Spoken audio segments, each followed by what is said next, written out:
चलिए कंटिन्यू कीजिए। Now we have to talk for deduction. Deduction under chapter 6A।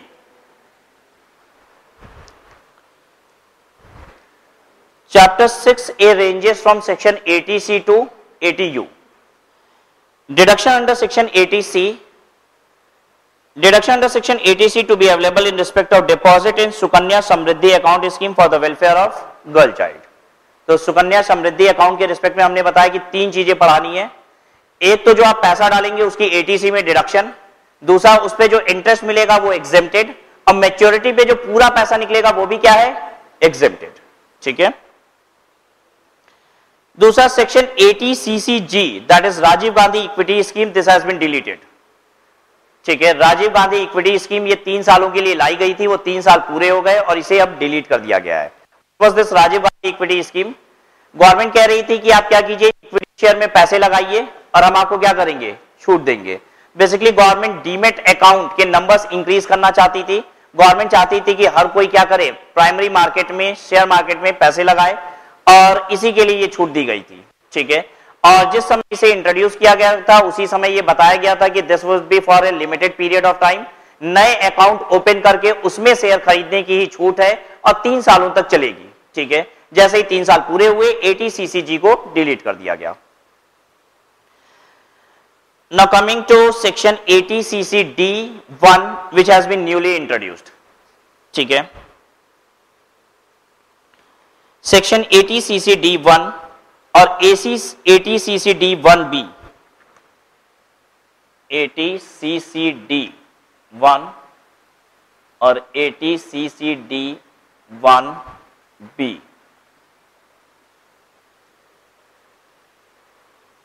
दोनों ही किसके लिए है? Both of these are for NPS, national pension scheme. ठीक है, what is this national pension scheme? ये नई पेंशन स्कीम लाई गई थी 2004 में। ठीक है, इसके पहले जो आप पेंशन सुनते हो जो आज मिल रहा है वो सब पुराने वाली पेंशन है। ठीक है, national pension scheme is the new pension which was brought in 2004. Originally ये सिर्फ गवर्नमेंट एम्प्लॉयज के लिए था, लेटर ऑन फिर ये क्या बन गया, सभी एम्प्लॉयज के लिए बन गया, और आज सभी इंडिविजुअल्स के लिए बन गया। ठीक है, पहले ये किसके लिए था? Only for government employees, thereafter for all the employees, only employees, and thereafter for all the individuals. ठीक है, आज अगर नेशनल पेंशन स्कीम में आपको पैसे लगाने हो तो जो एम्प्लॉय है वो अपने एम्प्लॉयर के साथ उस पेंशन पैसे में, फंड में पैसे डालते हैं, और अदरवाइज आप एक बैंक में भी खाता खुलवा सकते हो जिसका नाम क्या है, एनपीएस, और आप इसमें भी पैसे डाल सकते हो। और जब आप रिटायर करोगे, बेसिकली हम सेल्फ एम्प्लॉयड हैं, तो रिटायरमेंट की एज फिक्स हो जाती है। ठीक है, and what is that age? 60 years.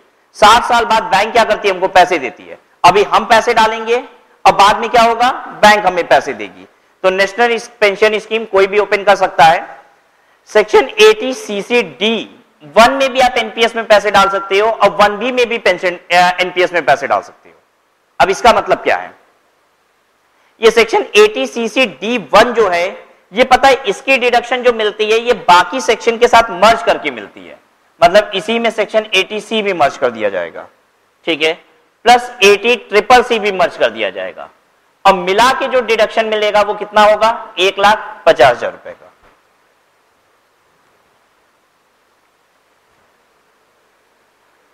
ठीक है, 1,50,000 रुपए की छूट मिलती है आपको 3 सेक्शन को मिला के, and that is section 80C, 80CCC and 80CCD1। ठीक है, मिला के 1.5 लाख रुपए की छूट मिलेगी आपको, और इसमें एनपीएस में पैसा लगाने का आपको अलग से कितना मिल जाएगा, 50,000 रुपए की छूट। ऐसे समझ लीजिए, मान लीजिए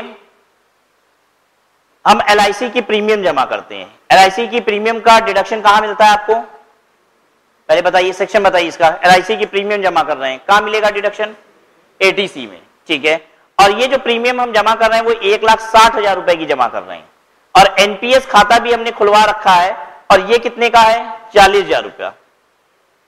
ठीक है, एनपीएस में भी हमने 40,000 रुपए डाले हैं। हमें कितनी डिडक्शन मिल जाएगी बताइए, दोनों मिला के?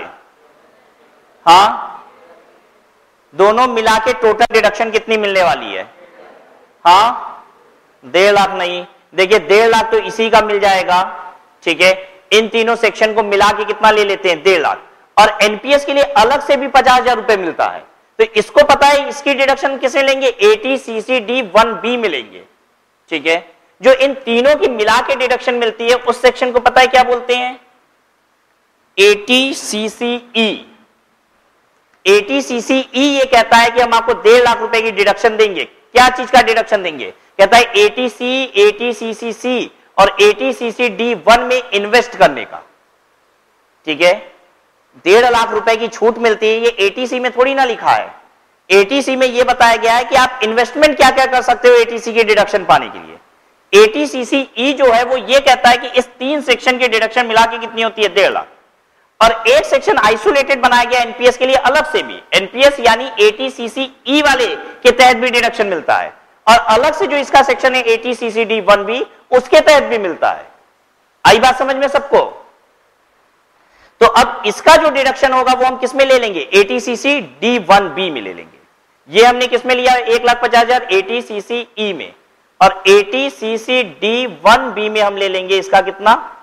40,000। मिला के कितना हो जाएगा मेरा डिडक्शन? 1,90,000।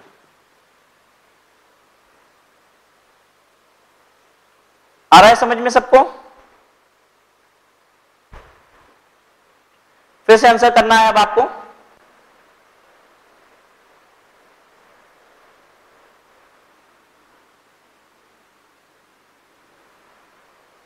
₹1,20,000 की प्रीमियम है और एनपीएस में हमने पैसा लगाया है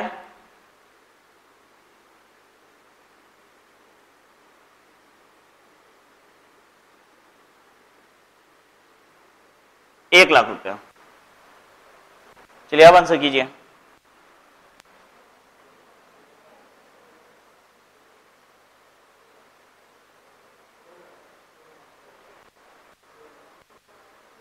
कितने की डिडक्शन आएगी? चलिए चेक करते हैं। ATCCE LIC प्रीमियम की 1/20 देगा? देगा। क्या एनपीएस का भी देगा ATCCE? यस देगा, ठीक है। एनपीएस का और कितना लेने की जरूरत है ATCCE में? 30,000 रुपया, ठीक है। तो इसका 30,000 रुपया उठा के हम इसमें ले आएंगे और ATCCE के तहत हम ले लेंगे 1.5 लाख रुपया, ठीक है। अभी भी एनपीएस बच गया कितने का? 70,000 का। और आपको पता है ATCCD1B में कितना और मिल जाता है? 50,000 और मिल जाता है, तो हम 50,000 अलग से और ले लेंगे एनपीएस का। ये हो जाएगा ATCCD1B में 2 लाख रुपया।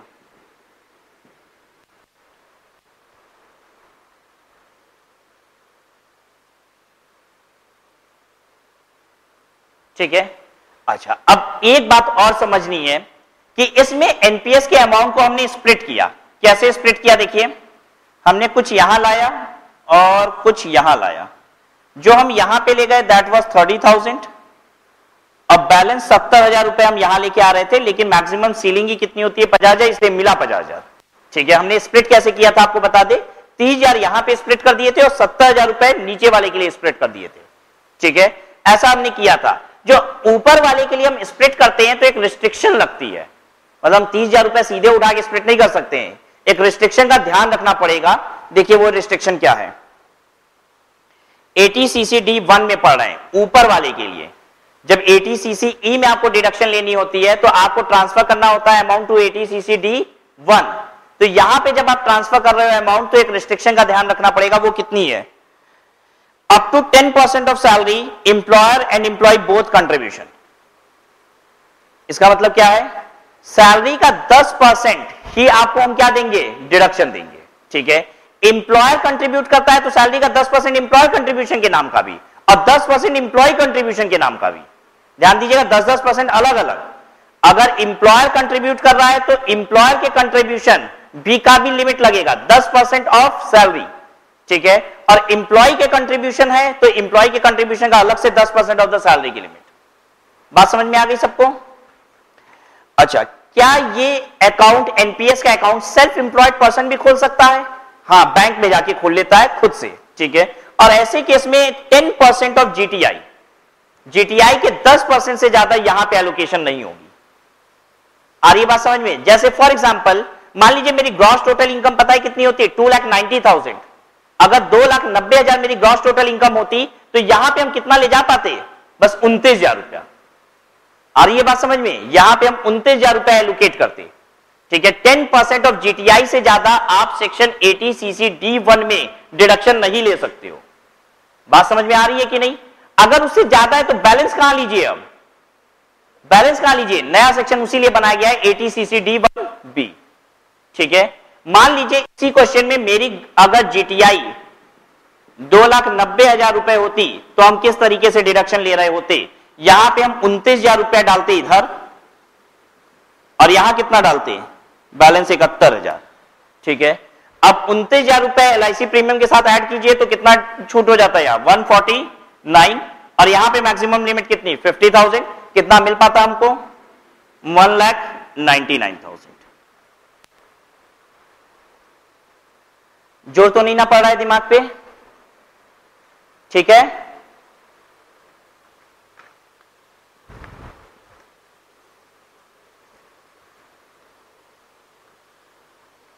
चलिए उसके बाद देखिएगा section 80D, most expected in your coming exam, section 80D।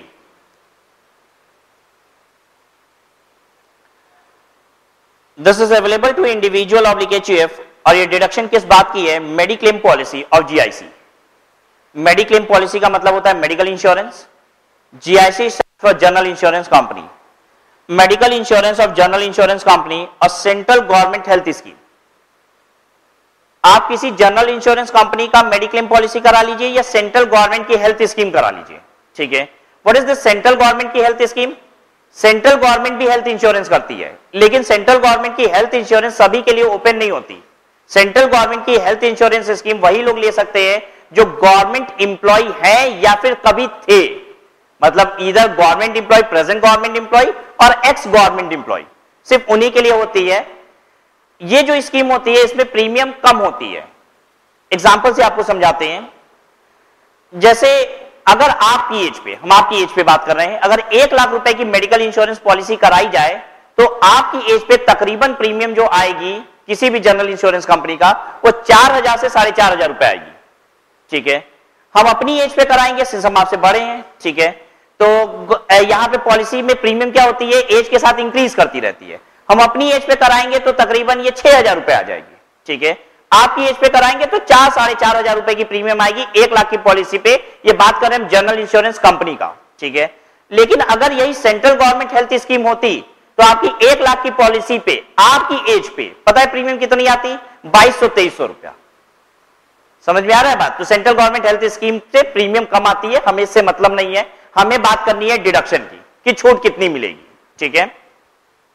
हाँ, सेंट्रल गवर्नमेंट हेल्थ स्कीम हर कोई ले नहीं सकता है, क्योंकि जो गवर्नमेंट इंप्लॉय है या फिर एक्स गवर्नमेंट इंप्लॉय थे, बस वही लोग ये स्कीम ले सकते हैं, ये सबके लिए ओपन नहीं होती। Paid by any mode other than cash, deduction आपको तभी मिलती है जब पेमेंट कैसी हो, अदर देन कैश पेमेंट हो। कैश पेमेंट करेंगे तो मेडिकल इंश्योरेंस प्रीमियम के रिस्पेक्ट में डिडक्शन नहीं मिलती है। And medical expenditure in respect of very senior citizen without any health insurance, कहता है यहां पे डिडक्शन हम 2 चीजों की देते हैं, एक तो देते हैं मेडिकल इंश्योरेंस कराने का, और दूसरा वेरी सीनियर सिटीजन अगर है तो उस पे जो मेडिकल का खर्चा हुआ है उसकी भी डिडक्शन देंगे। लेकिन अगर उस वेरी सीनियर सिटीजन का मेडिकल इंश्योरेंस नहीं है तब, एक बात समझिएगा, वेरी सीनियर सिटीजन कौन है? वेरी सीनियर सिटीजन कौन है? 80 ईयर्स और मोर, 80 ईयर्स और मोर, ठीक है। पता है कोई भी जनरल इंश्योरेंस कंपनी इनका मेडिकल इंश्योरेंस करना नहीं चाहती, प्रैक्टिकल बात। 80 साल से ऊपर वालों का कोई भी general insurance company medical insurance नहीं करती। क्यों नहीं करती? यदि आए दिन बीमार रहेंगे सब, कितना इंश्योरेंस करके पैसा खराब करेंगे। तो इनफैक्ट कोई इंश्योरेंस प्रीमियम जाएगी तब जब क्या करोगे आप, इंश्योरेंस करा पाओगे, ठीक है। तो हमारी गवर्नमेंट कह रही है कि इनके रिस्पेक्ट में इंश्योरेंस मिलती कहां है, तो इनके रिस्पेक्ट में मेडिकल पे जितना खर्चा लगेगा, यानी इलाज पे जितना खर्चा लगेगा उसकी डिडक्शन दे देंगे। लेकिन मान लीजिए आपने तो करा ही लिया, ठीक है, अगर आपने मेडिकल इंश्योरेंस करा लिया तो क्या जो इनके ऊपर खर्चा हो रहा है उसकी डिडक्शन मिलेगी? तब नहीं मिलेगी, ठीक है। तो फिर से समझते हैं इस बात को, सेक्शन 80D है किस लिए? मेडिकल इंश्योरेंस प्रीमियम की छूट देता है। फिर से सुनिए और ध्यान से सुनिए इस बात को, section 80D medical insurance premium की क्या देता है, आपको डिडक्शन देता है। लेकिन जो 80 साल से ऊपर के होते हैं प्रैक्टिकली उनका मेडिकल इंश्योरेंस हो नहीं पाता, क्योंकि कोई भी इंश्योरेंस कंपनी करती नहीं है, ठीक है। इसलिए गवर्नमेंट कह रही है उनका मेडिकल इंश्योरेंस प्रीमियम तो होगा नहीं, और नहीं होगा तो हम आपको किस बात की छूट दे देंगे, उनके रिस्पेक्ट में, मेडिकल के खर्चे के रिस्पेक्ट में। लेकिन अगर मान लीजिए उनका मेडिकल इंश्योरेंस है, तब क्या होगा, तब खर्चे की छूट नहीं, तब किस बात की छूट देंगे, तब प्रीमियम की छूट देंगे, ठीक है। जहां प्रीमियम नहीं होता है इनका, वहां पे क्या मिल जाएगा आपको, मेडिकल के खर्चे की छूट, ठीक है। चलिए आप हमें बताइए, अ पर्सन एज 65 ईयर्स, इसका कोई मेडिकल इंश्योरेंस नहीं है, मेडिकल पे जो खर्चा लगा है क्या उसकी छूट मिल जाएगी सेक्शन 80D में? नहीं, इनके लिए थोड़ी ना गवर्नमेंट कह रही है, ठीक है। गवर्नमेंट कह रही है जो 80 साल से ऊपर के हैं उनका अगर मेडिकल इंश्योरेंस नहीं है तो हम क्या दे देंगे, मेडिकल खर्चे की छूट, ठीक है।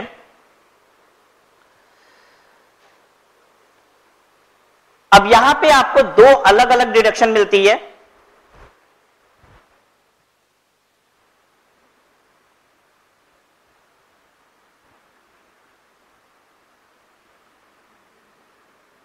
There are two separate deduction under this section, section 80D, self plus spouse plus children, इनके रिस्पेक्ट में अलग से लिमिट होगी 25,000 ऑब्लिक 30,000, ठीक है। पेरेंट्स के लिए, पेरेंट्स का मतलब यहां पे सिर्फ फादर और मदर है बस, इनके लिए अलग से लिमिट होगी, again that is of 25,000 oblique 30,000,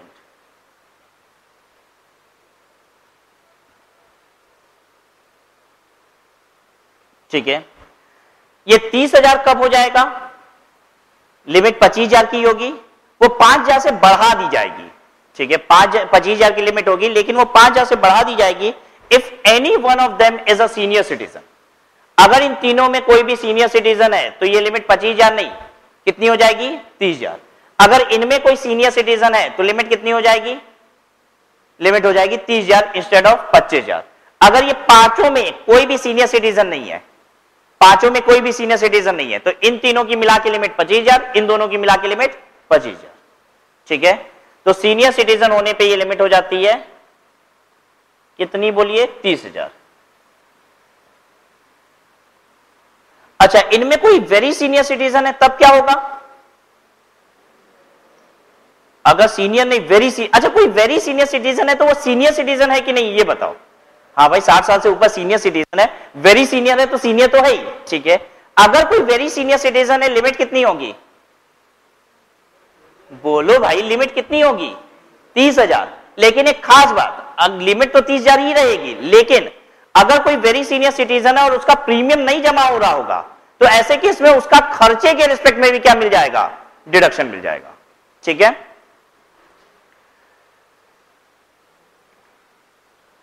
पढ़ते हैं इसको, insurance taken on the health of self, spouse and dependent children. जब चिल्ड्रन की बात आएगी तो चिल्ड्रन कौन से होने चाहिए, डिपेंडेंट, ठीक है। जो इंडिपेंडेंट चिल्ड्रन है, ठीक है, अपना कमाते हैं, उनके रिस्पेक्ट में डिडक्शन मदर फादर को नहीं मिलती, पेरेंट्स को नहीं मिलती। Insurance taken on the health of self, spouse and dependent children and medical expenditure incurred if anyone is very senior citizen, ठीक है। लिमिट इज 25,000, फिर लिखता है up to 30,000 if anyone is senior citizen. अगर कोई सीनियर सिटीजन है तो ये लिमिट कितनी हो जाएगी, 30,000 रुपए की, ठीक है। चलिए पहले सिर्फ और सिर्फ इतनी सी बात करते हैं जितना अभी तक पढ़ा हम लोग ने, ठीक है। बस इसके लिए एक एग्जांपल बना रहे हैं, सेल्फ, सीनियर सिटीजन,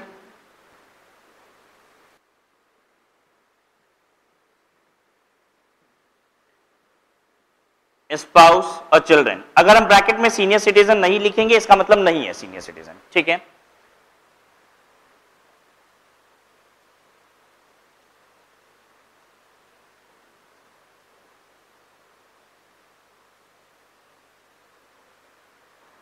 अब हमें बताएंगे कि डिडक्शन कितनी मिलेगी हमें।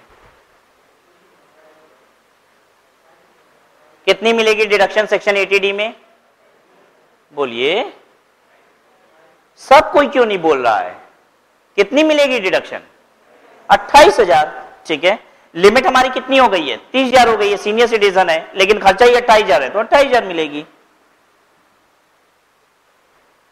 चेंज कर रहे हैं अब इसे।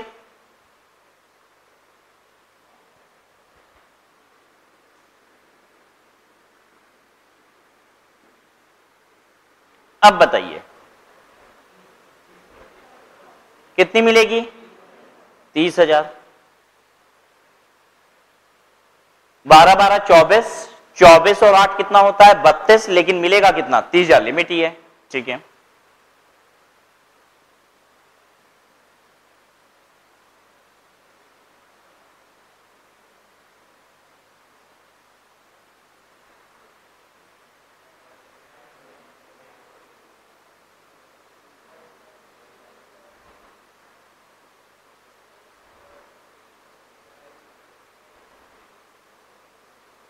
बोलिए कितना कितना मिलेगा? 28,000। आप क्यों घबरा रहे हो इतना? बोलती क्यों नहीं हो? 28,000 रुपया मिलेगा। ठीक है, 12 इंटू 2 24 और 4 28,000। ठीक है, फिर से देखिएगा, 13,000 स्पाउस का, 13,000 चिल्ड्रन का और 4,000 सेल्फ का। अब बोलिए, हाँ कितना? 29,000। आइए बात समझते हैं। गवर्नमेंट हमारी ये कहती है कि आपको हम 25,000 रुपए की क्या देंगे? छूट देंगे। लेकिन अगर कोई सीनियर सिटीजन है तो छूट कितनी दे देंगे? 30,000। ठीक है, हमने आपको एक बात बताई कि जितनी एज बढ़ते जाएगी मेडिकल इंश्योरेंस का प्रीमियम क्या होता है? उतना हाई आता है। गवर्नमेंट ये बात समझ रही है कि कोई सीनियर सिटीजन होगा तो प्रीमियम बहुत अधिक आएगी। ठीक है, और इसलिए कह रही है 5,000 रुपए की लिमिट हम और बढ़ा देते हैं। बेसिकली गवर्नमेंट ये भी चाहती है कि जो अगर वेरी सीनियर सिटीजन है तो उसकी इंश्योरेंस पॉलिसी भी बड़े अमाउंट की ली जाए। ठीक है, ऐसा ना किया जाए कि जो 18 साल का है उसकी तो 10 लाख की पॉलिसी ले ली गई है और जो 62 साल का है उसकी 1 लाख की पॉलिसी ली गई है। अरे बीमार ज्यादा वो पड़ेगा। ठीक है, और गवर्नमेंट 5,000 रुपए की लिमिट इसीलिए बढ़ा रही है ताकि वो कहना चाहती है कि जो सीनियर सिटीजन उनका बड़े अमाउंट की पॉलिसी लो, सिंस उसका प्रीमियम भी हायर होता है, इसलिए हम 5,000 रुपए आपको अलग से दे रहे हैं। ठीक है, गवर्नमेंट हमको 5,000 की अलग से छूट बढ़ा के दे रही है। किसकी वजह से? सीनियर सिटीजन की वजह से। और हम बेशरम सीनियर सिटीजन की पॉलिसी कितने की लिए? 4,000 रुपए की। अरे गवर्नमेंट इसकी वजह से 5,000 रुपए की लिमिट तक बढ़ाने को तैयार है। ठीक है, और हम इसकी पॉलिसी 4,000 रुपए की ले रहे हैं। गवर्नमेंट कह रही है तब बेशरम थोड़ी ना हम तुमको 5,000 की लिमिट बढ़ा देंगे। तब तो लिमिट भी कितने से बढ़ाएंगे? 4,000। अब आपकी लिमिट होगी 25,000 और 4,000 मिला के कितनी? 29,000। 29,000 ही मिलेगा। गवर्नमेंट यही तो कहना चाहती थी। छोड़ दीजिए ये सब बात, हमको ये बताइए अगर इसमें कोई सीनियर सिटीजन नहीं होता तो छूट कितनी मिलती? कोई सीनियर सिटीजन ना होता मतलब इसको हटा दीजिए, ये सेल्फ को हटा दीजिए, एकदम पिक्चर से ही गायब कर दीजिए। छूट कितनी मिलती? 13 13 कितना? 26 हो रहा है। मिलती कितनी? अरे 25 ही ना मिलती। ठीक है, 25 ही ना मिलती। और इसके लिए आप 4,000 खर्चा कर रहे हो तो गवर्नमेंट इसका 4,000 ना छूट देगी। तो तुमने खर्चा कहां 5,000 किया? गवर्नमेंट 5,000 लिमिट इसलिए बढ़ाई थी ताकि तुम 5,000 रुपए से ज्यादा खर्चा करोगे इसके ऊपर। अरे लिमिट अलग से 5,000 बढ़ा के दे रही है गवर्नमेंट। ठीक है, तो इन दोनों का मिला के तो 25 ही ना होना था। 4 यहां किए हो तो 4 और बढ़ गया, 29,000 मिल गया आपको। ठीक है ये बात, यानी आप ऐसे याद नहीं कर सकते थे 13 दूना 26 और 4 30 और लिमिट होती है 30, ले लिया 30। ठीक है ये बात। बेसिकली लॉ कोई भी हो इतना आसान नहीं होता कि हम बस उसको देख के ही क्या कर सके, इंटरप्रेट कर सके। हमें हमेशा ऑब्जेक्टिव समझना होता है कि गवर्नमेंट कोई भी लॉ बना रही है तो उसका ऑब्जेक्टिव क्या है। ठीक है, गवर्नमेंट तो बिल्कुल ऐसे ही कहती है 25,000 की लिमिट है और 30,000 की लिमिट है, लेकिन कहना क्या चाहती है ये समझना होगा। कहना ये चाहती है कि हम सीनियर सिटीजन के लिए आपको क्या दे रहे हैं? 5,000 रुपए अलग से छूट दे रहे हैं। ठीक है, तो चलिए ये कॉन्सेप्ट हमारा क्लियर हो गया कि 25,000 और 30,000 का मतलब क्या है। आगे बढ़ते हैं।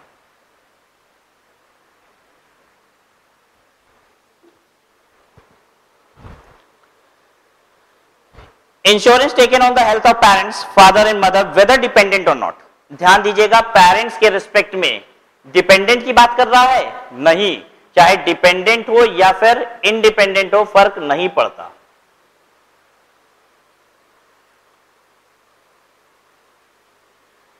पता है यहां पे पेरेंट्स डिपेंडेंट या इंडिपेंडेंट क्यों डाले गए हैं?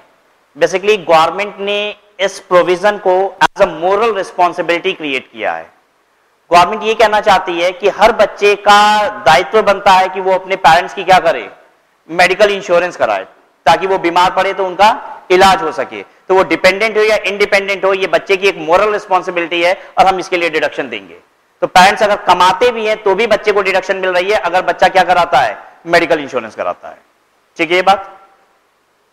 तो this point has been taken from moral responsibility. Again, the limit is ₹25,000 and up to 30,000 if anyone is senior citizen, that is 60 years or more.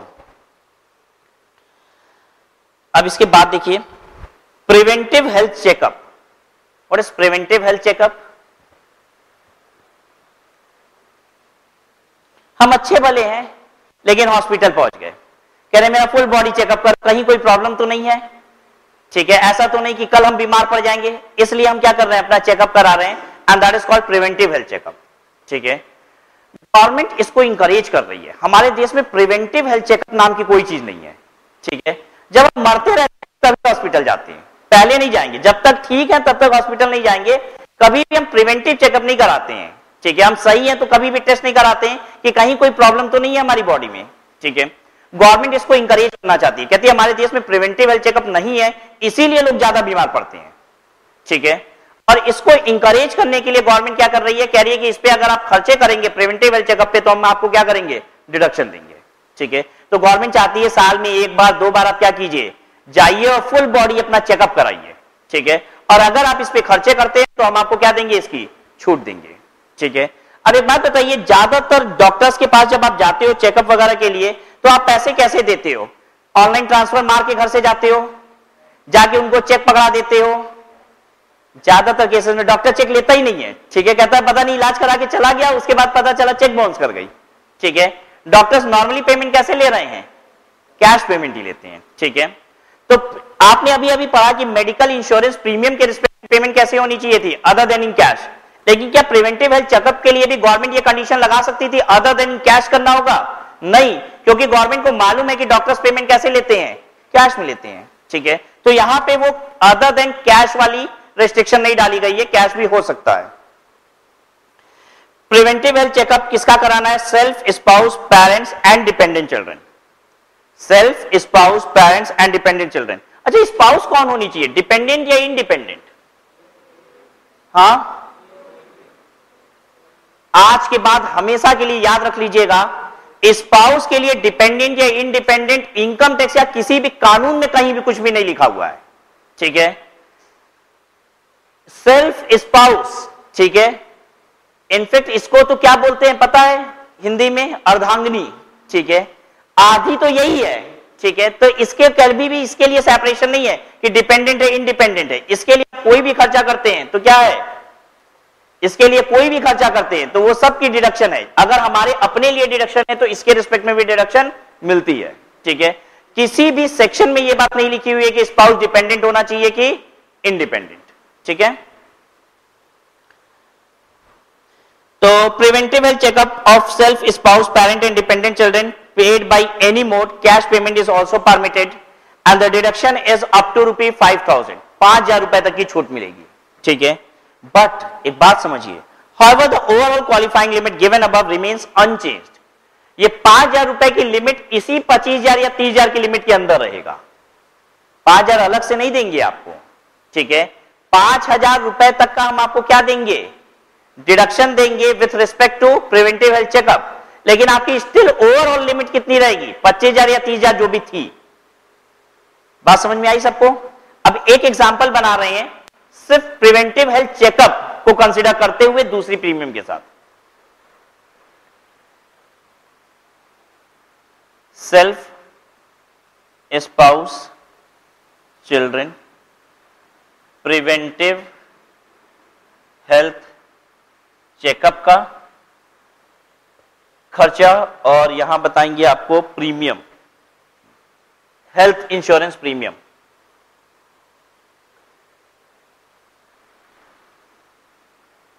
2000, 2000, 2000।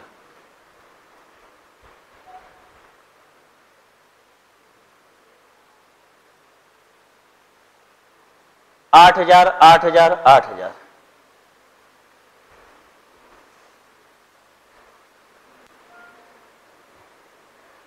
अब बच्चे मन के सच्चे हमें ये बताएंगे कि एटीडी में टोटल डिडक्शन कितनी मिलने वाली है? कितनी? 8000 इंटू 3 24,000, 6000 ये 24 और 6 30,000। 30,000 मिल जाएगा? नहीं, क्यों? मेरी ओवरऑल लिमिट कितनी है? 25 है, इसलिए कितना? 25 मिलेगा। आइए चेक करते हैं करना कैसे है। 2000, 2000, 2000, 6000 टोटल हुआ, लेकिन इसका मैक्सिमम कितना मिलता है? 5000। ठीक है, चलिए इसकी टोटल मारते हैं। 24,000। क्या 24,000 इसके रिस्पेक्ट में मिल सकता है? यस, मिल सकता है, लेकिन 24,000 और 5,000 मिला के होता है 29,000, लेकिन मिलता ही कितना है मैक्सिमम? 25,000, इसलिए 25,000। आया समझ में सबको?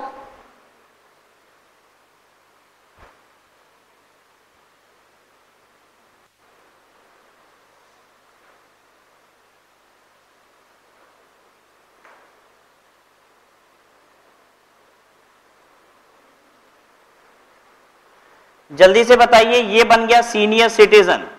अब क्या होगा? अब आंसर कीजिए, कितना हो जाएगा? हाँ, 29,000, क्योंकि अब हमारी लिमिट कितनी है? 30,000 रुपए।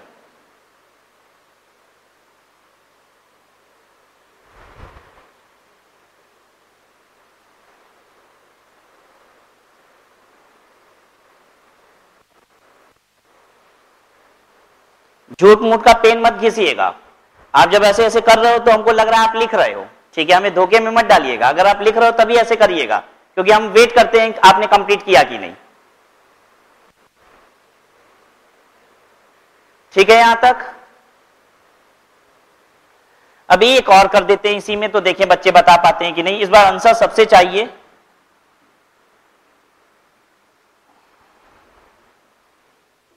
सीनियर सिटीजन तो कोई नहीं है।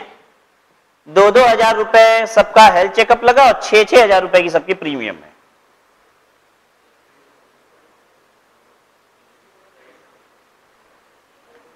कितना होगा? लिमिट कितनी है ओवरऑल ये बताइए हमको? 25,000। तो 18 और 6 24 ही तो हो रहा है, तो 24,000 मिल जाएगा? हाँ, नहीं मिल पाएगा, क्योंकि इसकी लिमिट कितनी है पता है? 5,000 है ना, ये 5,000 से ज्यादा नहीं मिलता। और ये कितना हो रहा है? 18,000, तो ये 18,000 तो मिलता है, लेकिन ये 6,000 का 6,000 नहीं, 5,000 मिलता है।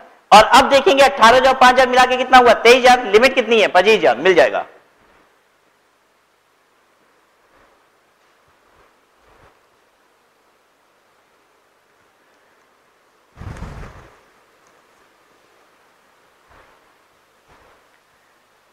अब हम एक एग्जाम्पल बनाने जा रहे हैं जिसमें सारी बात करेंगे।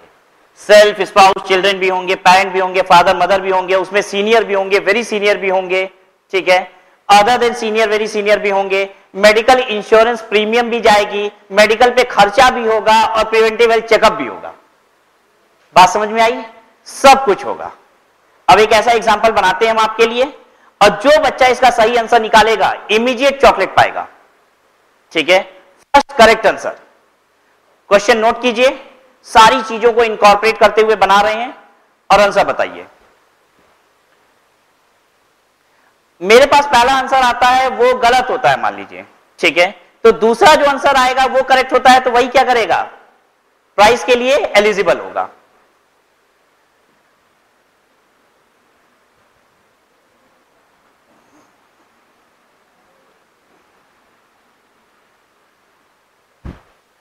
जैसे गवर्नमेंट इंकरेज करती है ये वाला खर्चा करो, वैसे ही हम आपको इंकरेज कर रहे हैं कि आप क्या करो? ये वाला क्वेश्चन सॉल्व करो, ठीक है? जैसे गवर्नमेंट टैक्स बेनिफिट का लालच देती है, हम आपको चॉकलेट बेनिफिट का लालच दे रहे हैं। Compute deduction under section 80D।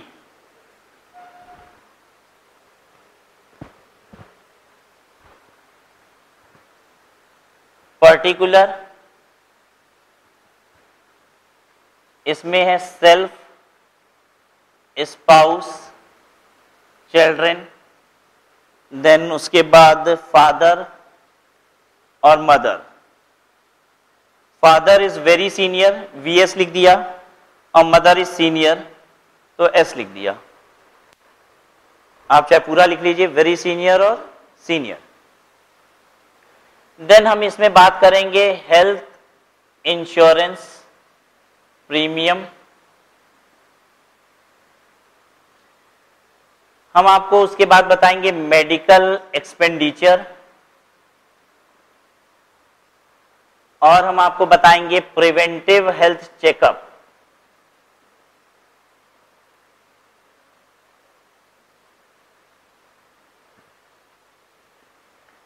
Insurance 14,000 रुपया, 6,000 रुपया, 3,000 रुपया। वेरी सीनियर है फादर, ये गए मेडिकल इंश्योरेंस कराने के लिए, लेकिन कोई भी कंपनी करने को तैयार नहीं हुई, ठीक है, इसलिए नहीं हुआ। मदर इनका हो गया, 10,000 रुपए प्रीमियम भी दी। इन पे मेडिकल खर्चा भी आया था 3,000 रुपए का, इन पे 1,000 रुपए का, और इस पे 1,500 रुपए का। फादर पे मेडिकल इंश्योरेंस का खर्चा 18,000 रुपए का, मदर पे भी कुछ डाल देते हैं 3,000 रुपए का।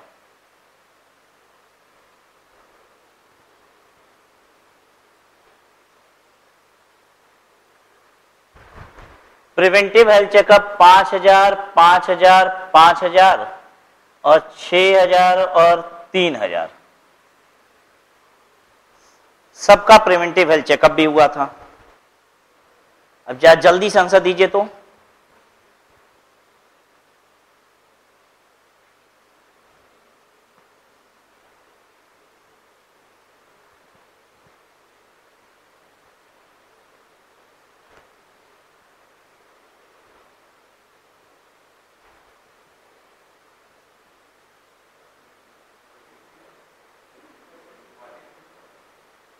$43,000 एक आंसर है। 50, 53 नोट कर रहे हैं, हमें भी देखना होगा, आपके साथ ही सॉल्व करेंगे। आंसर अपने बुक कराते रहिए।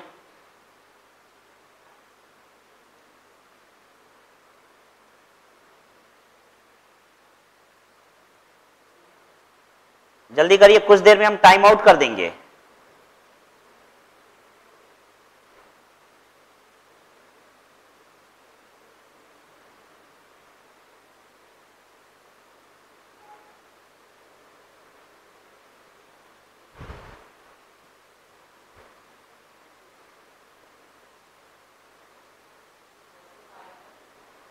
$45 एक आंसर मिला है, और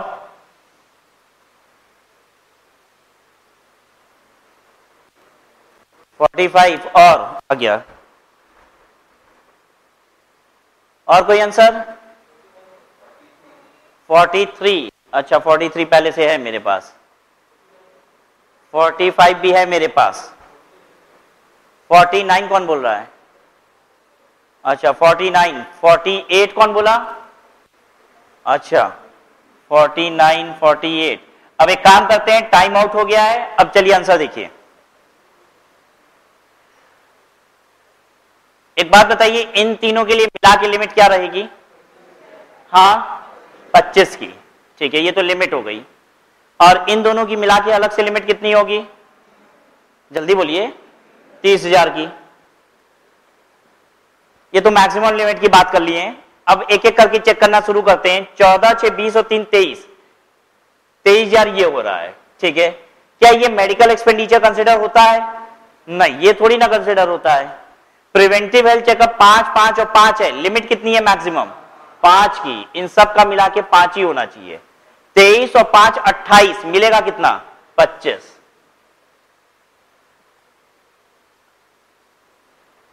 ठीक है, चलिए फिर देखिएगा। ये 10,000 रुपए की प्रीमियम है, कंसिडर होगा? होगा। इनके रिस्पेक्ट में वेरी सीनियर है तो खर्चा कंसिडर होगा? होगा। ये वाला नहीं होगा, 18,000 होगा। 6 और 3, ये कितना मैक्सिमम कंसिडर होगा? 5। यानी 10, 18 और 5 कितना होता है? 10, 18, 5 बोलो भाई। 33 हो गया, लेकिन मैक्सिमम कितना मिलेगा? 30, तो 25,000 और 30,000 कितना?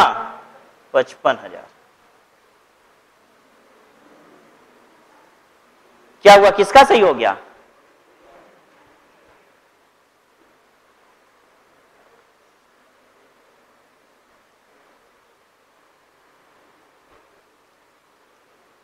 सर आप जानबूझ के ना चॉकलेट उसी क्वेश्चन में बोलते हैं जिसमें आपको मालूम है कोई सही नहीं करेगा।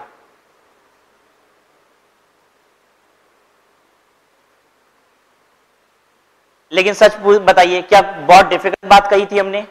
नहीं। अब पता नहीं आप लोग कहां गलती करते हो।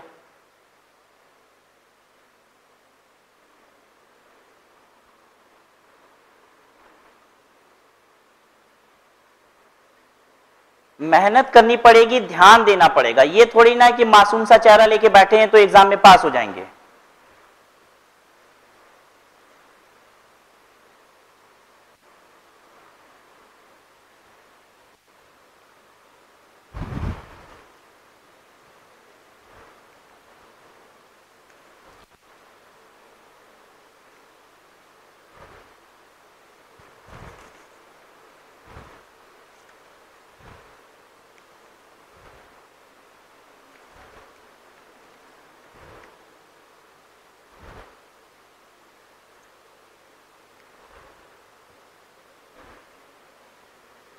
ठीक है। ये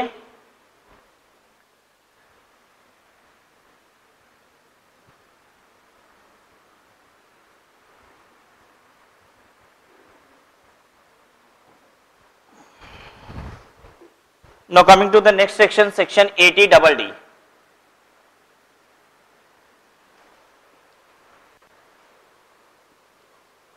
This is available to resident individual (HUF). Maintenance including medical treatment of dependent with disability. अगर आपके ऊपर कोई डिपेंडेंट है और वो डिसेबल है तो उसकी मेंटेनेंस के लिए आपको क्या मिलता है? डिडक्शन मिलता है। ठीक है।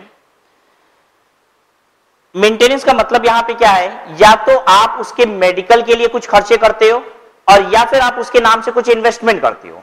ठीक है। कोई डिपेंडेंट आपका डिसेबल है और आप उसके लिए कुछ पैसे इन्वेस्ट करते हो या फिर आप उसके लिए मेडिकल पे खर्चे करते हो तो हम आपको डिडक्शन देते हैं। ठीक है। मेडिकल ट्रीटमेंट करते हो, deposit in scheme of LIC और अदर इंश्योरर, LIC की कोई स्कीम या फिर दूसरे इंश्योरेंस कंपनी की कोई स्कीम ले रखे हो। ठीक है। जिसका बेनिफिट किसको मिलेगा? जिसका बेनिफिट किसको मिलेगा? वो डिसेबल पर्सन को। ठीक है। Disable dependent must not claim deduction under section 80U। वो जो डिसेबल है वो 80U में डिडक्शन ना लेता हो। ठीक है। सेक्शन 80U में डिसेबिलिटी के रिस्पेक्ट में डिडक्शन मिलता है, लेकिन अगर डिसेबल क्या होता है? इंडिपेंडेंट होता है। अगर डिसेबल खुद कमाता है तो वो अपनी इनकम से डिडक्शन लेता है 80U में, और अगर वो खुद नहीं कमाता है, किसी और पे डिपेंडेंट होता है, तो जिस पे डिपेंडेंट होता है वो डिडक्शन लेता है किसमें? 80DD में। ठीक है। मिस्टर X है और मिस्टर Y है। मिस्टर वाई ही क्या है? डिसेबल है। ठीक है। तो मिस्टर वाई अगर मान लीजिए मिस्टर वाई अगर इंडिपेंडेंट होगा तो ये डिडक्शन किससे लेगा बताइए? हाँ, अंडर सेक्शन 80U। ये खुद अपनी इनकम कंप्यूट करेगा, ये खुद कमाता है तो अपनी इनकम कंप्यूट करेगा और 80U से क्या लेगा? डिडक्शन। अगर मान लीजिए ये इंडिपेंडेंट नहीं है, डिपेंडेंट है, तब क्या होगा? डिपेंडेंट है तो डिडक्शन कौन लेगा? ये लेगा जिसके ऊपर डिपेंडेंट है, और ये डिपेंडेंट डिडक्शन कहां लेगा? सेक्शन 80DD में। यानी एक ही चीज पॉसिबल है, या तो सेक्शन 80DD में मिस्टर X लेगा डिडक्शन, और या तो 80U में कौन लेगा? मिस्टर Y लेगा। ठीक है। ये जो डिसेबल है ये कौन होना चाहिए? डिसेबल स्पाउस हो सकती है, पेरेंट। अच्छा, स्पाउस का मतलब for husband wife is spouse and for wife husband is spouse. ठीक है। क्योंकि ज्यादातर केसेस में मेरी आदत होती है जब हम स्पाउस बोलते हैं तो कहते हैं स्पाउस ले सकती है। ठीक है। तो कहीं आपके मन में ऐसा विचार ना आ जाए कि ले सकता है तो फिर वो स्पाउस नहीं है। ठीक है। Spouse, parent, children, brother and sister. तो कौन कौन डिसेबल हो सकता है जिसके रिस्पेक्ट में आपको 80DD में डिडक्शन मिलेगी? Spouse, parent, children, brother and sister. ठीक है। क्या ये बताइए एटीडी के रिस्पेक्ट में एटीडी का जो होराइजन है रिलेटिव का वो बड़ा हो गया है? हाँ, एटीडी में रिलेटिव के डेफिनेशन में कौन कौन आ गया? ब्रदर एंड सिस्टर भी, जबकि ये लोग डेफिनेशन में नहीं थे। कब? एटीडी की जब बात हो रही थी। ठीक है, डिडक्शन कितनी मिलेगी? फिक्स डिडक्शन ऑफ 75,000 और 1,25,000 if disability is greater 80%। Disability greater 80% है तो 1,25,000, अदरवाइज कितना? 75,000। पहले ये लिमिट कितनी थी? Prior to finance act 2015 this limit was 50,000 and 1 lakh. 50,000 और 1 लाख की लिमिट थी, जिसे 75,000 और 1.25 लाख का बना दिया गया। बेसिकली जितने अमेंडमेंट्स होते हैं, चेंजेस होते हैं पेपर में, उससे जो क्वेश्चंस होते हैं वो थोड़े अधिक फ्रेम किए जाते हैं। ठीक है, जितने भी अमेंडमेंट्स होते हैं उसकी कवरेज आपके एग्जाम पेपर में थोड़ी सी अधिक होती है एज कंपेयर टू दो सेक्शन जिनमें कोई भी चेंजेस नहीं आ रखा है। What is disability greater 80%? Exam में डिसेबिलिटी ग्रेटर 80% को कभी कभी वर्ड यूज करता है सीवियर डिसेबिलिटी। ठीक है, तो you can write it as severe disability. Severe disability का मतलब होता है ग्रेटर 80%। मेडिकल साइंस में हर डिसेबिलिटी का परसेंटेज टर्म्स में डेफिनेशन होता है। हर डिसेबिलिटी को परसेंटेज टर्म्स में डिफाइन किया जाता है। ठीक है, आपका हाथ नहीं काम करता है तो आप डॉक्टर से पूछिए, वो परसेंटेज टर्म्स में बताएंगे कि आपका हाथ कितना परसेंटेज काम नहीं करता है। ठीक है, तो मेडिकल साइंस में हर बीमारी के रिस्पेक्ट में परसेंटेज प्रिस्क्राइब्ड है। तो if the disability is greater 80%, आपको जो डिडक्शन मिलेगी वो कितना होगा? 1.25 लाख रुपए। अच्छा, एग्जाम में अगर सिर्फ डिसेबिलिटी की बात कर रहा है तो कितना डिडक्शन लीजिएगा? 75,000 रुपए।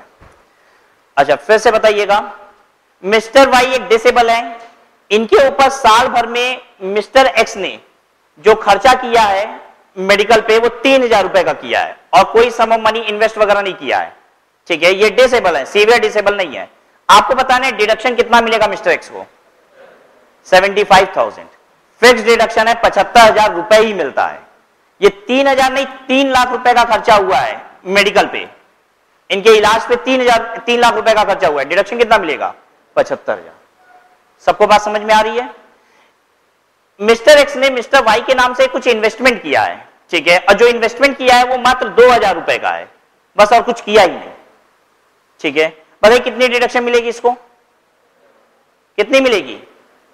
75,000 रुपए। ठीक है, अब जल्दी से बताइए, मिस्टर एक्स ने मिस्टर वाई के ऊपर कोई भी खर्चा नहीं किया, ना 1 रुपए का इन्वेस्टमेंट किया है, ना कोई मेडिकल पे खर्चा किया है, कितनी डिडक्शन मिलेगी? हाँ, कुछ नहीं, लेकिन प्रैक्टिकली मिल जाएगी 75,000 रुपए की। रीजन बीइंग कि एक आध गोली तो कोई भी खिला ही सकते हो इसको। ठीक है, कोई ना कोई दवा खरीद के खिला दो 1 आध रुपए की, कम से कम 1 रुपए का भी खर्चा किए हो तो कितना डिडक्शन मिलेगा? 75,000। तो प्रैक्टिकली अगर बात की जाए तो हमें जस्टिफाई करने की भी जरूरत नहीं होती इनकम टैक्स में। अगर कोई डिसेबल डिपेंडेंट है तो 75,000 की डिडक्शन क्या करते हैं? ले लेते हैं। ठीक है, क्योंकि ये बात तो हर कोई मान के चल रहा है कि कुछ ना कुछ खर्चा तो हुआ ही होगा। ATDDB, medical treatment of specified disease. Underline कीजिए वर्ड स्पेसिफाइड डिजीज। और इस स्पेसिफाइड डिजीज हम लिख देते हैं cancer, TB, AIDS, all those disease which require surgical operation, जिसमें सर्जरी होती है, वो भी क्या है? Specified disease. Disease requiring surgical operation and mental disorder. आप लोगों वाली बीमारी।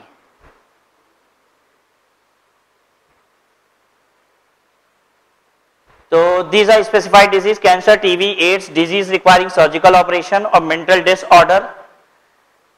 किसको हुआ हो ये सब कुछ? देखिए, medical treatment of specified disease, self, spouse, parent, children, brother and sister. ठीक है, अब आइए डिडक्शन वाले कॉलम में। अप टू ₹40,000, अप टू ₹40,000 मतलब 40,000 क्या है? मैक्सिमम सीलिंग है। इलाज में खर्चा कम हुआ है तो कम डिडक्शन है। ठीक है, 40,000 रुपए तक की डिडक्शन है। और up to ₹60,000 if incurred in respect of senior citizen. Senior citizen के लिए ये लिमिट 40,000 नहीं 60,000 रुपए होगी। मतलब जिसका भी इलाज हो रहा है इस स्पेसिफाइड डिजीज का, वो अगर सीनियर सिटीजन था तो लिमिट है 60,000। आगे देखिए, और अप टू ₹80,000, यही है अमेंडमेंट। और up to ₹80,000 if incurred in respect of very senior citizen. अगर वेरी सीनियर सिटीजन के रिस्पेक्ट में इस बीमारी का इलाज हो रहा है तो लिमिट कितनी हो जाएगी? 80,000 रुपए। ठीक है, चलिए बताइएगा हमको, फादर के रिस्पेक्ट में कैंसर का इलाज हो रहा है और खर्चा जो है वो 1 लाख रुपए हुआ है। I need to know deduction कितना मिलेगा 80 DDB में, बताइए। आपको क्या जानना है? सीनियर सिटीजन है, वेरी सीनियर सिटीजन है, ये जानना है। ठीक है, तो I need to give you the age is 85 years. अब बोलिए 80,000। 61 ईयर्स 61 ईयर्स 60,000। 60 ईयर्स 60,000। 60 ईयर्स पे से सीनियर सिटीजन है। 59 ईयर्स, हाँ 40,000। ठीक है, अब वापस से आइए पर्टिकुलर वाले कॉलम में जिसमें बीच में कुछ और लिखा हुआ है, amount receive from insurance company shall be reduce from deduction computed. अगर आपने मेडिकल इंश्योरेंस करा रखा था तो इंश्योरेंस कंपनी आपको पैसा देगी इलाज के लिए। जितना पैसा इंश्योरेंस कंपनी देगी जो अभी आपने डिसाइड किया उसमें से लेस कर दिया जाएगा। फिर से बताइएगा, 85 ईयर्स एज, 1 लाख रुपए का खर्चा हुआ है कैंसर के इलाज में फादर के रिस्पेक्ट में, और मेडिकल इंश्योरेंस हमने करा रखा था फादर का, और इसलिए मेडिकल इंश्योरेंस से हमें कितना पैसा आ जाता है? 70,000। आपको बताना है कि कितने रुपए की डिडक्शन मिलेगी 80 DDB में? हाँ 10,000 रुपए की। कैसे 10,000 रुपए होगा? आपकी डिडक्शन बनती कितनी है? 80,000। ठीक है, अगर 70,000 इंश्योरेंस कंपनी से मिल गया है तो अब 10,000 रुपए की डिडक्शन मिलेगी। ठीक है, तो डिडक्शन विल बी 10,000।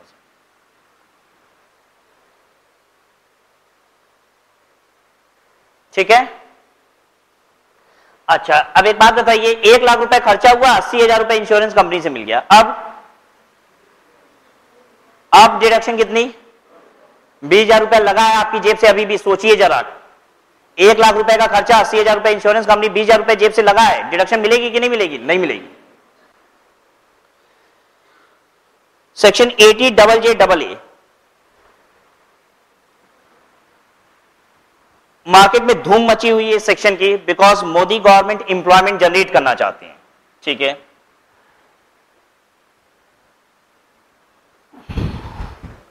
वैसे तो ये सब हर नारों में होता है, युवाओं को नौकरी मिले। ठीक है, तो हर ही गवर्नमेंट बोलती है, तो इसमें खास क्या है, लेकिन फिर भी section 80JJAA, this deduction is available to any assessee. पहले पता है ये डिडक्शन सिर्फ और सिर्फ कंपनियों के लिए होती थी। This has been made open for all the एसएससीज। ठीक है, नेक्स्ट आइए, additional wages paid to new workman. The additional pay wages paid to new workman, basically ये जो डिडक्शन है ये एम्प्लॉयमेंट जनरेट करने की डिडक्शन है। अगर आपके यहां नए वर्कमैन आते हैं तो इनकम टैक्स आपको ये कहता है हम आपको नए वर्कमैन की जो वेजेस होती है उस पर क्या देंगे? डिडक्शन देंगे। जितनी वेजेस है वो तो आप घटाते ही हो, वो तो खर्चे की तरह घटाते ही हो, उस वेजेस का एक सर्टेन परसेंटेज और डिडक्ट कर देंगे आपका। बात समझ में आ रही है? खर्चे तो जो डिडक्ट होते हैं बिजनेस की इनकम निकालने के लिए वो तो करिए ही आप, हम आपको अलग से ग्रॉस टोटल इनकम से क्या देंगे? डिडक्शन भी देंगे। तो this is in order to generate new employment. यहां पे लिखा हुआ है additional wages paid to new workman. ये न्यू वर्कमैन का मतलब क्या है? यहां वर्कमैन का मतलब है regular employ. We are talking of regular workman. Regular workman किसे कहा जाता है? रेगुलर वर्कमैन उन्हें कहा जाता है जो साल भर में 300 दिन से अधिक के लिए इंप्लॉयड होते हैं। अदरवाइज ये डिडक्शन का बेनिफिट लेने के लिए पता हम क्या करेंगे? 25 मार्च को कुछ लोगों की ज्वाइनिंग करा देंगे, ठीक है, और 1 अप्रैल को सबको हटा देंगे नौकरी से। आई बात समझ में? तो इससे डिडक्शन आपको नहीं मिल जाएगी। डिडक्शन के लिए आपको क्या करना होगा? रेगुलर वर्कमैन होनी चाहिए, ठीक है। अगर हम डेली वाले मजदूर लाते हैं, ठीक है, तो भी नहीं होगा। जैसे हम रोज मेरे फैक्ट्री में 25 मजदूर आते हैं डेली वेज वाले, ठीक है, कोई भी आ जाता है, काम करता है, चला जाता है, ठीक है, तो भी हमको ये छूट नहीं मिलती है। बिकॉज ये छूट किस लिए है? इंप्लॉयमेंट जनरेट करने के लिए। आपको परमानेंट इंप्लॉय अपने यहां रखना होगा, ठीक है। तो हम यहां लिख देते हैं employed greater is equal to 300 days during PY. Previous year में 300 दिन या उससे अधिक के लिए एम्प्लॉयड होना चाहिए। रेगुलर वर्कमैन का मतलब क्या होता है? Not casual workman. डेली मजदूरी पे जिसको लेके आते हैं, अगले दिन वो काम करेंगे कि नहीं इस बात की श्योरिटी नहीं है, तो वो यहां पे रेगुलर वर्कमैन नहीं कहलाएंगे।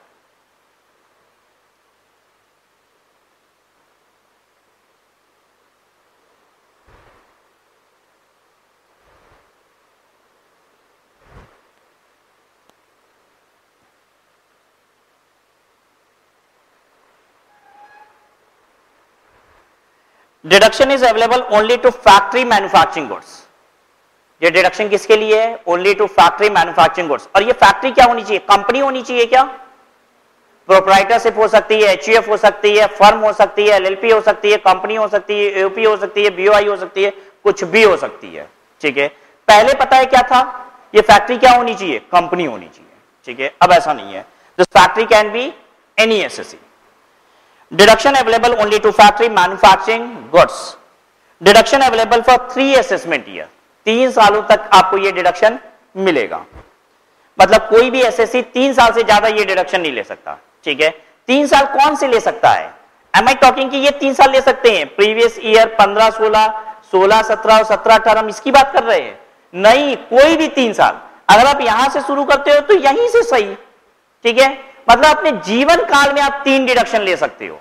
क्या ऐसा पॉसिबल है कि हमने 15-16 में डिडक्शन ले लिया, इसके बाद यहां नहीं लिया, यहां लिया? हाँ पॉसिबल है। फिर इसके बाद वाले में ले लिया, 18-19 में ले लिए। मतलब आपको हम 3 बार से ज्यादा इस सेक्शन का बेनिफिट लेने नहीं देंगे, बस ये मतलब है। ठीक है, कभी भी वो 3 बार आप ले सकते हैं, लेकिन हाँ 3 बार तभी ले पाएंगे जब आप ये कंडीशन सेटिस्फाई कर रहे हैं। देखिए कंडीशन आगे क्या है। Any wages to workman beyond 50 workman is additional wages. अगर आप 50 लोगों से अधिक को नौकरी देते हो, ठीक है, तभी आप जो पेमेंट कर रहे हो हम उसको क्या बोलेंगे? Additional wages. अगर हम 50 लोगों से कम को नौकरी देते हैं तो हम जो वेजेस उनको दे रहे हैं वो एडिशनल वेजेस नहीं है। अगर हम 50 लोगों से अधिक को नौकरी दे रहे हैं तो वो एडिशनल वेजेस है। फिर से बात समझिए, अगर हम 40 लोगों को सैलरी दे रहे हैं, ठीक है, 40 वर्कर को हमने एडिशनली हायर किया है, नए 40 वर्कर है, ठीक है, तो 40 वर्कर को जो हम वेजेस दे रहे हैं, इज इट एडिशनल वेजेस? नहीं। आप अगर एडिशनल वेजेस पे करते हो तब डिडक्शन मिलेगी। हम अगर 60 वर्कर को नौकरी दे रहे हैं, ठीक है, तो एडिशनल वेजेस कहलाएगी। अब समझना यह है कि अगर हम 60 वर्कर को नौकरी दे रहे हैं तो 60 वर्कर की जो वेजेस है वो एडिशनल वेजेस है कि 10 वर्कर की वेजेस एडिशनल वेजेस है? समझ लीजिए, देखिए क्या लिखा हुआ है। Any wages to workman beyond 50 workman is additional wages. Any wages to workman beyond 50 workman is additional wages. 60 worker की वेजेस एडिशनल वेजेस है। अगर 50 वर्कमैन के बियॉन्ड है तो एडिशनल वेजेस होती है। एडिशनल वेजेस कितनी होती है ये नहीं बोल रहा आपसे, आपसे बोल रहा है कि if you are paying more than 50 workers, ठीक है, तो आप एडिशनल वेजेस पे करते हैं। बियॉन्ड 50 वर्कमैन को अगर आप पे करते हैं तभी एडिशनल वेजेस पे करते हैं। एडिशनल वेजेस होती कितनी है? पूरे 60 वर्कर की। क्लियर है सबको? तो आप कहीं ये बात नोट कीजिए, गलती ना हो जाए आपसे एग्जाम में। अगर 60 वर्कर हायर किए गए हैं तो 60 वर्कर की वेजेस एडिशनल वेजेस है, ना कि 10 वर्कर की।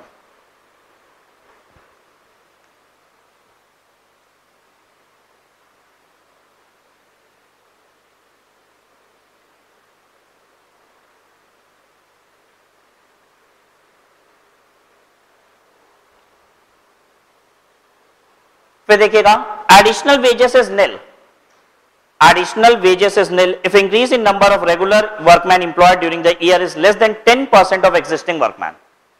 दूसरी कंडीशन भी सेटिस्फाई करनी पड़ेगी। जितने एग्जिस्टिंग वर्कमैन हैं उसके 10% से ज्यादा इंक्रीज भी होना चाहिए। सिर्फ 50 वर्कर से ज्यादा होने से भी काम नहीं चलेगा। जितने वर्कर हैं उसके 10% से ज्यादा इंक्रीज हो और नंबर में भी 50 से ज्यादा हो, तब जाके आप अगर वर्कर को वेजेस दे रहे हो तो वो क्या कहलाएगा? Additional wages. और अब डिडक्शन की बात कर लेते हैं। डिडक्शन कितनी मिलेगी? 30% of additional wages paid. 30% of additional wages paid, जितना एडिशनल वेजेस पे किए उसका 30%। ठीक है, आइए एग्जांपल करते हैं।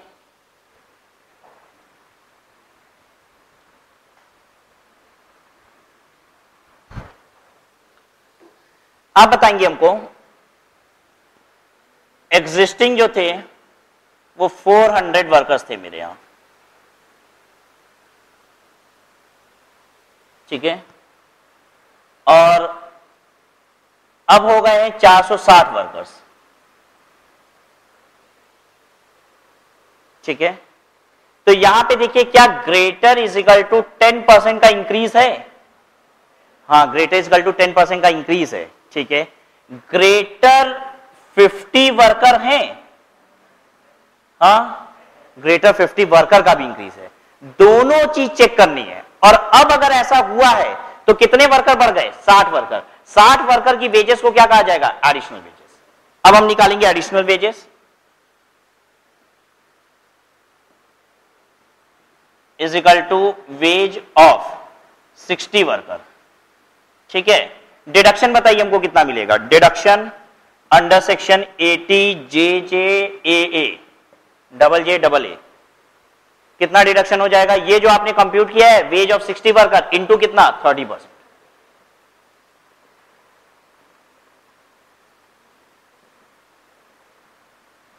एग्जाम में आपको एक वर्कर की वेजेस दी होगी, वो आप कैलकुलेट कर लीजिएगा। हाँ, 400 वर्कर थे? नहीं नहीं नहीं, 400 वर्कर तो मेरे पास थे और अब कितने हो गए हैं? 460। तो यानी हमने हायर कितने किए हैं? 60 वर्कर। जितनी आपने नई इंप्लॉयमेंट जनरेट की उसकी डिडक्शन मिल रही है। 400 वर्कर तो थे ही मेरे पास, 460 वर्कर हो गए तो अब डिडक्शन मिल रही है 60 वर्कर की। ठीक है, हम जो समझा रहे थे वो ये समझा रहे थे कि 50 वर्कर की जितने बियॉन्ड हैं उसको नहीं लेना है। मतलब 50 वर्कर के बियॉन्ड तो कितने इंक्रीज हुए हैं? बस 10। तो 10 नहीं लेना है, पूरे 60 लेना है, ये बोल रहे थे।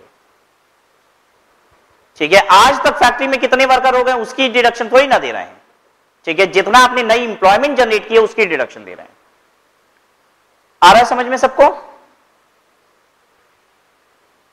चलिए दूसरा लिख रहे हैं, आप बताइए हमको। 400 वर्कर पहले थे और ये हो गए 445 वर्कर। अब बताइए डिडक्शन कितना मिलेगा? क्यों नहीं मिलेगा? 10% से ज्यादा बढ़े हैं कि नहीं? देखिए 50 से ज्यादा नहीं हुए हैं, डिडक्शन नहीं मिलेगा।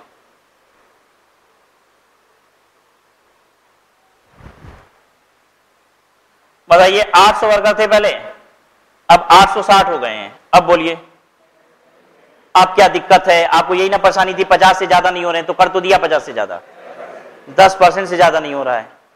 ठीक है, तो ग्रेटर इज इक्वल टू 10% ये नहीं है, और सिंस ये नहीं है इसलिए आपको डिडक्शन भी नहीं मिलेगा, नो डिडक्शन। यहां क्या दिक्कत आ गई थी? 10% से ज्यादा तो थे लेकिन क्या था? ग्रेटर 50 वर्कर नहीं थे। ठीक है, ये नहीं था। कोई दिक्कत तो नहीं है? अच्छा, एक नई कंपनी है, नई कंपनी है तो भाई ये तो बात कर ही नहीं सकते पहले कितने थे। नई कंपनी है, इसी साल फॉर्म हुई है और इसने 51 वर्कर हायर किए हैं। हम जानना चाहते हैं 80 डबल जे डबल ए मिलेगा कि नहीं? मिल जाएगा, क्योंकि पुराने से कितना इंक्रीज हुआ है ये कंडीशन अब इनके लिए नहीं है, ये तो एग्जिस्टिंग कंपनियों के लिए होती है, मतलब एग्जिस्टिंग एंटिटीज के लिए होती है। ठीक है, नई एंटिटी है, 51 वर्कर है। ठीक है, डिडक्शन मिलेगा। डिडक्शन कितना होगा? Deduction under section 80 double J double A is equal to wage of 51 worker into 30%। मान लीजिए ये 50 वर्कर होते तो नहीं मिलता, 50 वर्कर होते तो नहीं मिलता, बियॉन्ड 50 वर्कर्स होने चाहिए, इसीलिए 51 लिखा है।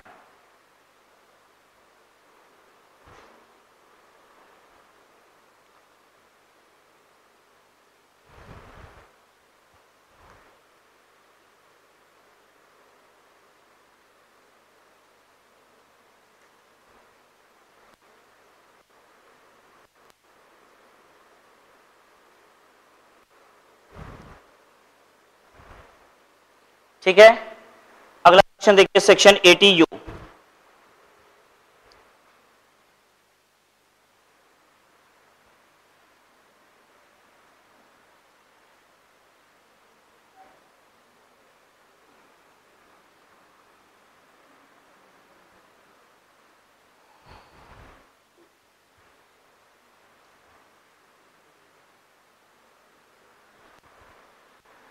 अगर handicap person, disable person independent होता है तो वो अपनी इनकम अर्न कर रहा होता है और वहां से डिडक्शन खुद ही ले लेता है. This available to individual suffering from disability, and disability is blindness, low vision, leprosy cured, hearing impairment, locomotor disability, mental retardation and mental illness. तो आपको ये डिसेबिलिटी के नाम याद रख लीजिएगा, कौन कौन से डिसेबिलिटी पे होता है. और जनरली एग्जाम में ये नाम यूज नहीं करता है, सिर्फ वर्ड यूज कर देता है डिसेबल. ठीक है, ये बीमारी के नाम नहीं लिखता है, बस डिसेबल लिख देता है.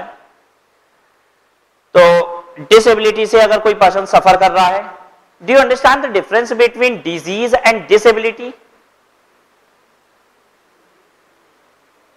डिसेबिलिटी और डिजीज में क्या अंतर है? डिसेबिलिटी इनबॉर्न भी हो सकती है. ठीक है, डिसेबिलिटी का मतलब होता है कि आपका कोई बॉडी पार्ट ठीक से फंक्शन नहीं करता है. ठीक है, डिसेबिलिटी ये होती है जैसे एक पैर ही क्या है, छोटा है, इसलिए आप ठीक से चल नहीं पाते हो. ठीक है, वैसे तो हर इंसान का एक पैर और दूसरा पैर, मतलब दोनों पैर बराबर नहीं होते. ठीक है, आपकी नॉलेज के लिए बता रहे हैं, थोड़ा सा अंतर होता है, वो पॉइंट फ्यू सेंटीमीटर्स का अंतर होता है. ये तो टेक्नोलॉजी साइंटिफिक बातें कर रहे हैं, लेकिन इसको अगर हटा भी दें, अगर बहुत अंतर है तो निश्चित आप ठीक से चल नहीं पा रहे होंगे. ठीक है, तो ये क्या कहलाएगा? डिजीज कहलाएगा, डिसेबिलिटी कहलाएगा? डिसेबिलिटी. ठीक है, आपको ठीक से दिखाई नहीं देता है, आप चश्मे लगाते हो, व्हाट इज दिस? डिजीज है, डिसेबिलिटी है? हाँ, डिसेबिलिटी है. ठीक है, आंखें अच्छी नहीं है हमारी, ठीक है, कमजोर है. लोगों की जैसे आंखें काम करती है उतनी अच्छी हमारी आंखें काम नहीं करती. This is a disability. ठीक है, डिजीज क्या है?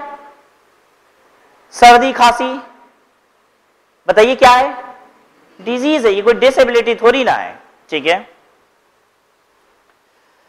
Suffering from disability that is blindness, low vision, leprosy cured, hearing impairment, locomotor disability, mental retardation और mental illness, fixed deduction of 75,000 और 1,25,000 इफ डिसेबिलिटी इज ग्रेटर 80%. अगर 75,000 और अदरवाइज अगर severe disability है तो 1,25,000. ये बिल्कुल उतनी ही डिडक्शन है जितनी कहां पे मिल रही थी? कहां मिल रही थी? ATDD. बोलिए, किस सेक्शन में हम लोग पा रहे थे यही deduction? We were getting the same deduction under section 80DD. ठीक है, 80DD में जो डिडक्शन मिल रही थी वो किसको मिल रही थी? डिसेबल, जिसके ऊपर डिपेंडेंट था. ठीक है, और यहां पे खुद डिसेबल क्या कर रहा है? डिडक्शन ले रहा है.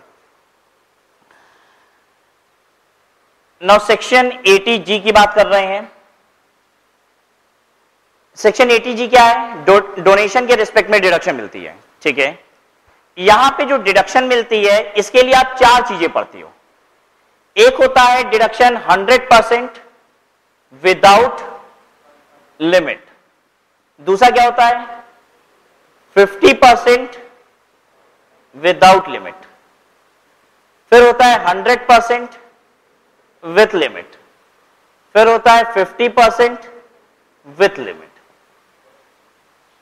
जितनी भी डोनेशन है उनको इन कैटेगरी में डिवाइड कर दिया गया है. कुछ डोनेशन के रिस्पेक्ट में आपको 100% डिडक्शन मिल जाएगी बिना किसी लिमिट के. कुछ के रिस्पेक्ट में 50% डिडक्शन है, लिमिट नहीं है. कुछ में 100% डिडक्शन है लेकिन क्या है? लिमिट है. कुछ में 50% डिडक्शन है और साथ में लिमिट भी है.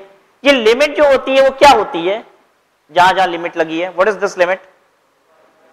10% ऑफ एडजस्टेड GTI. ठीक है, एडजस्टेड GTI आप निकालते हो, उसका 10% ही क्या बन जाता है? लिमिट बन जाता है. हम बात करने वाले हैं 100% डिडक्शन जहां पे आपको मिलती है विदाउट एनी लिमिट. इसकी बात कर रहे हैं. यहां पे अमेंडमेंट है, यहां पे कुछ डोनेशन को और ऐड कर दिया गया है. और वो कौन से डोनेशन है? जो मोदी जी ने नया नया फंड क्रिएट किया है. ठीक है, तो मोदी जी ने जितने नए फंड क्रिएट किए वो सब किसमें है? 100% विदाउट लिमिट वाले में. 100% deduction will be allowed if donations are given to A. National Fund for Control of Drug Abuse. National Fund for Control of Drug Abuse. B है स्वच्छ भारत कोष और C है क्लीन गंगा फंड. ठीक है, तो स्वच्छ भारत अभियान को पूरा करने के लिए स्वच्छ भारत कोष बनाया गया है. गंगा जी को साफ करने के लिए clean Ganga fund. And what is this national fund for control of drug abuse? जो लोग ड्रग एडिक्ट हो जाते हैं उनको ड्रग की लत छुड़ाने के लिए, ठीक है। कुछ उनके साथ प्रैक्टिसेस करनी पड़ती है, कुछ उनको कुछ दिनों के लिए अपने पास रखना पड़ता है, और कुछ उनके साथ प्रैक्टिसेस की जाती है जिससे वो ड्रग की आदत छोड़ देते हैं, ठीक है। तो इस तरीके के जो सेंटर्स होते हैं जो ड्रग एब्यूज को कंट्रोल कराने में हेल्प करते हैं, तो उनके लिए ये फंड इकट्ठा किया जा रहा है, ठीक है, ताकि जो भी लोग ड्रग से एडिक्ट हैं हम उनको क्या कर सकें, नशा मुक्त कर सकें, ठीक है। तो इस तरीके के 3 फंड हमारी नई गवर्नमेंट ने क्रिएट किया है, और तीनों में ही आप अगर डोनेशन देते हो तो आपको जो डिडक्शन मिलेगी वो कितनी होगी, 100%, and that too without any limit, ठीक है।